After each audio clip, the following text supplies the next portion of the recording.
Okay, folks, this is it. This is the end of the trilogy. I better explain what I mean. The 50 Shades of Grey trilogy. The first one, picture of a tie in very bad lighting, but there we are. 50 Shades of Grey, the first one. And then we have 50 Shades Darker with the sexy mask. But this review is going to concern number 3, 50 Shades Freed, with a big key on the front there, And, well, the weird thing is, I remember in the year 2012, when this 50 Shades of Grey was this phenomenal book, then I saw in a bookshop, there were free books. So, okay, right, that this whole trilogy was planned right from the start, a beginning, a middle, and an end. Well, I've done both. I've read the book and seen the film. So, what did I think of the film that was released in 2018? Yes, it was good. Yes, it did a good job wrapping everything up.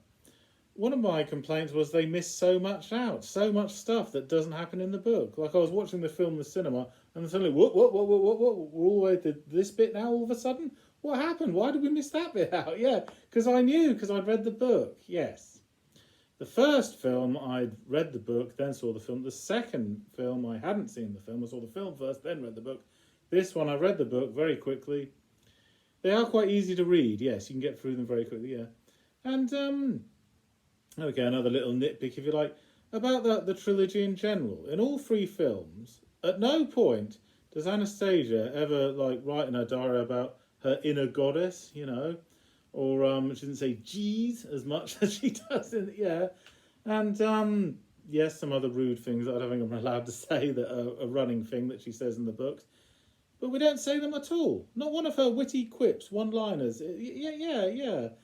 So, I don't know, they wanted the movie version to be a little different, But I don't know, I kind of like the quips and her just effed hairstyle, and that stuff like that, It made it sort of funny, but no. The films are much more serious and dramatic and all that.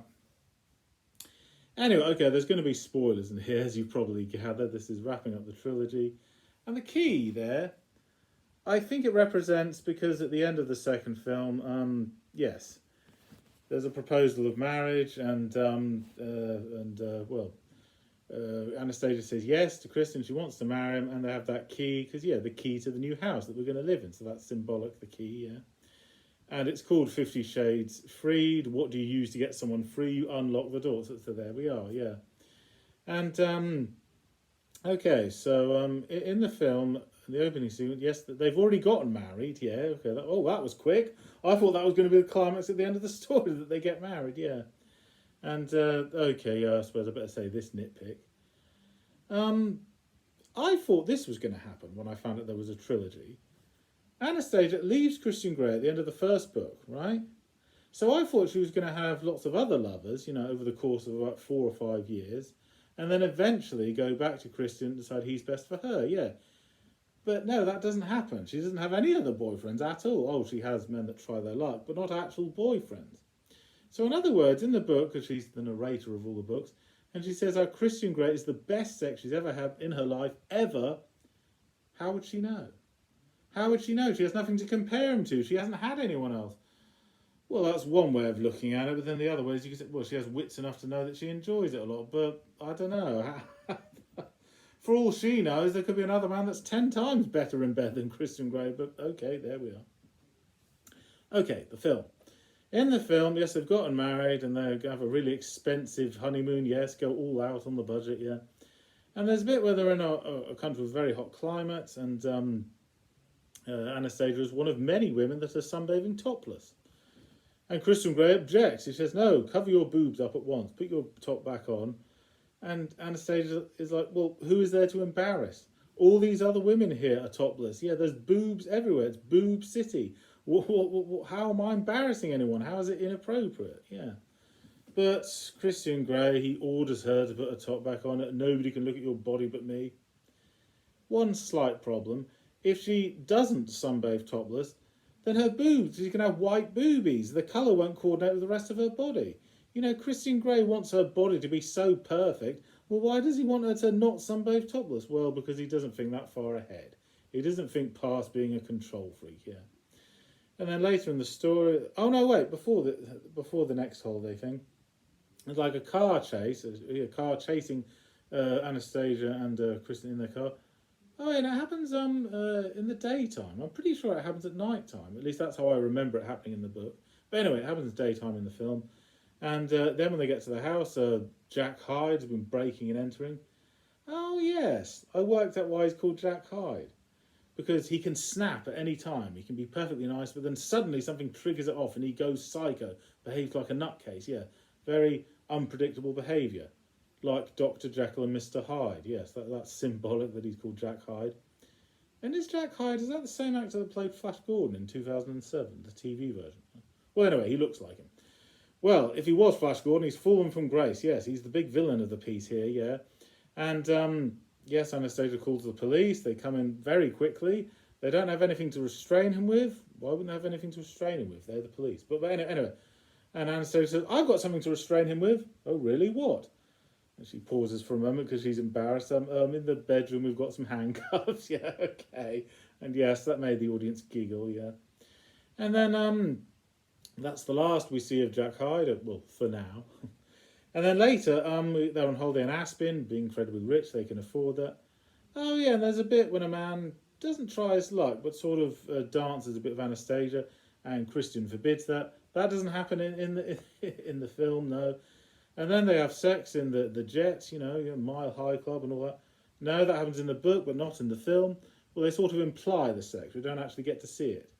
Yes, I'll say one thing about the 50 Shades of Grey film. Before I'd seen any of the films, the only time I ever watched softcore porn was completely alone in the house, watching softcore porn in a crowd of total strangers in a cinema. That was quite a strange experience. It's not something I associate with sharing with lots and lots of people, but okay, it's a hit. It's what the people want, yeah. People will be disappointed if they didn't see any sex in a 50 Shades of Grey film. Well, if that's the case, you're going to be disappointed with this one. There's little or no sex. It's implied sex. We don't actually get to see anything, yeah. Well, I suppose we saw plenty of nudity and plenty of sexual behaviour in the first two. But come on, we see little or no sex in the third one. The one that's meant to wrap it all up. This man is the best sex ever. Is he? Well, let's see him. Let's put his money where his mouth is. Is he that good? Well, it's all implied sex, yeah. Anyway, and there's a bit where Elliot proposes to his girlfriend, and then afterwards, they go to Aspen, yeah, and here's another bit that is not in the film. Anastasia, her father, has an accident and he has to go to hospital, so she goes and visits him, very worried about him, and then, he's going to recover, he's going to get better, so that's good. Now, you could say that's not really relevant to the overall story, but in a way it is, because, the theme of parenting, being a good parent, that comes up later, so in a way that's relevant. And there's a bit where Jose, the Spanish bloke, was friends with Anastasia. He wanted to be her boyfriend. Anyway, in this story, eventually he accepts it. He accepts her and Christian as an item, He has difficulty accepting them as an item at first. A bit like me, I didn't want them to be together. I wanted Anastasia to get a different boyfriend. But okay, in the same way, he had difficulty accepting it, but then eventually accepted it later, yeah. And then later, Jack Hyde, yes, naturally wants revenge on Christian Grey. And he gets his friend, one of his work colleagues called Liz, to help him to kidnap Mia. And Liz is reluctant to do it. But Christian says, if you don't do it, I will show sex tapes of you and make them public to everyone. So that will embarrass you, humiliate you, yeah. So sex is power, yes. You can blackmail someone with footage of sex, yeah. So Liz helps Mia and... it doesn't help Mia, helps Jack Hyde to kidnap Mia, yeah. And then, phones up Anastasia and says, look, I want over $1 million. You have access to that kind of money in Kristen's bank account. Get all the money for me. If you don't, Mia is dead. So, yes, naturally, the life of Mia is really important. So Anastasia agrees to do it. But what if Christian follows her? That's what he does. He follows her all the time, yeah. He effectively stalks his own girlfriend, which is really weird. Anyway, the only way to stop him doing that is she talks to him over the phone and says, it's over. I've finished with you. I don't want to see you anymore. We are no longer an item. We've split up, yeah. And he says, oh, no, you can't leave me. You're my darling, my lover. Was it just about the money, you and me? And she says, no, it wasn't. No, I've left you for a different reason. I'm not attracted to you anymore. And then leaves him. At least that's what happens in the book. But in the movie version, no, it doesn't clearly specify if she wants to leave him or not. She just phones him up and says, "Don't follow me." That's it. So that's silly, you know. It's so dramatic in the book. Oh no, it might really happen. They might leave forever, you know, because she has to save Mia's life. So she mustn't let him follow her. You know, it might happen for real. They might split up for real. It's so dramatic. Not so well done in the movie version though. Yeah. Anyway. And then she gets the money out of the bank account. Christian Grey works out that she's in trouble, in danger. How does he work that out so fast? Well, he doesn't work it out quite so fast in the book version. Anyway, back to the film. She doesn't completely trust Jack Hyde, naturally, so she takes a gun with her. Then Mia, he's about to release her. Anastasia gives Jack Hyde all the money he wants and then says, "Okay, let her go," but he won't let her go. "Oh, come on, no, let it. Fair is fair. I've given you what you wanted, all the money, yeah. I did everything you told me to do, you know. Let my people go." Let Mia go. I meant to say, "Let my people go" is a quote from something else. No, I meant to say, "Let Mia go," yeah. And then there's a bit of a struggle, a bit of a ruckus, a bit of a fight, and Jack Hyde punches her in the legs, punches her in the face, bashes her head against the side of the car, yeah. And then she shoots him in the legs, so it doesn't kill him, just cripples him so he can't fight back anymore. Then the police arrive. Except that's what happens in the book, but we don't see her get her head bashed in the film version. No, just suddenly she's in hospital. Why is she in hospital? Well, why was that nothing? Yes, bits and bobs in the book are done better than the film, yeah. And, yes, I said how Christian Grey is very creepy. In the prequels, yes, he stalks his own girlfriend. But for once, that's a good thing, because that's how the police arrive in time to save Anastasia. So for once, only once, Christian Grey being creepy turned out to be something useful in the end, yeah. And, okay, let's wrap this up. So basically, we learn a bit more backstory about Jack Hyde. And, oh yes, Anastasia recovers, by the way. Yeah, she's going to be all right. And she doesn't leave Christian in the end after all. She says it was just a ploy. I had to save Mia, yeah. Anyway, the backstory of Jack Hyde is he was in an orphanage. The same orphanage that Christian Grey was in. And on adoption day, these really, really rich potential step-parents, they picked Christian instead of Jack.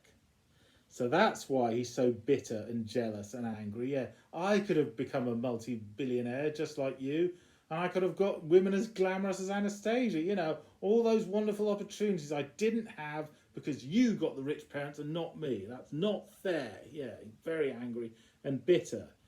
Yes, Christian Grey gets all the things that he wanted but couldn't have, yeah. And then afterwards, after Jack Dee's been put in prison, Christian Grey has a serious talk with Anastasia. He says, would I have turned out like him, like Jack Hyde? If it had been the other way round, and I'd have not been picked by the rich parents, would I be bitter and sour and a violent nutcase just like him? And of course, Anastasia defends his honour and says, "Oh, no, you wouldn't have turned out like him. You're a lovely man. You'd never have turned out as bad as him." More to convince herself than anyone else. Well, Christian Grey's a nice guy, provided he gets his way all the time. I don't know how he'd have turned out if he hadn't gotten incredibly rich. Oh, yes, and Christian Grey says, I got rich off my own back. Yes, he was incredibly poor, and he made millions when he was very young. Because he was adopted by very rich step-parents. That's why. That's not off his own back. They were incredibly rich, yeah. And another thing, earlier in the story, when Anastasia finds out she's pregnant, and Christian's like, how is this possible? Well, do you want me to tell you about the birds and the bees? But how is this possible? I didn't plan it. And she says, oh, Christian, look, you're not a you can't control everything. Sometimes it happens, unplanned pregnancies. You can't control everything. Stop behaving like a silly, irresponsible child, yeah. So yes, a few bits I wish that were in the book that could have been in the film, but 80% of the movie version is good, yeah. And it wraps up the trilogy very nicely, yeah. Okay, so thank you for watching. I'm Anthony Hobbs, and I'm never bored.